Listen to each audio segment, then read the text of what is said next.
நிறைய நல்லடியார்கள் அவர்கள் வாழ்ந்த காலங்களை பார்க்கின்ற பொழுது ரொம்ப குறைவான ஆயுள் பெற்றவர்களாகவே இருந்திருக்கிறார்கள். ஆனால் அல்லாஹ் அங்க என்ன செஞ்சிருக்கிறான்? ஆயுள பரக்கத் செய்திருக்கிறான். அல்லது நீண்ட காலமே வாழ்ந்தாலும் கூட அது பரக்கத்தான ஆயுளாக இருக்க வேண்டும்.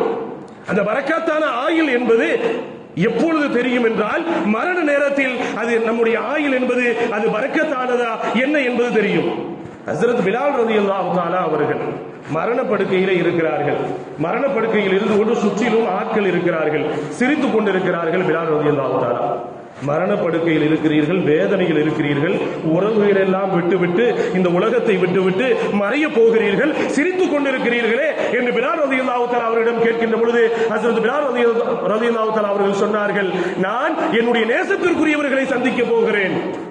ரப்புல் ஆலமீன் ஹஸ்ரத் முஹம்மது ஸல்லல்லாஹு அலைஹி வஸல்லம் அவர்கள் எத்தனையோ சஹாபாக்கள், நான் என்னுடைய பிரியத்திற்குரியவர்களை நான் சந்திக்க போகிறேன், நிரந்தரமான இடத்திற்கு போகிறேன், எனக்கு இதைவிட வேறு என்ன சந்தோஷம் இருக்கிறது என்று பிலால் ரலியல்லாஹு தஆலா அவர்கள் சொன்னார்கள் என்றால், அதுதான் ஆயுளிலே பரக்கத் என்பது.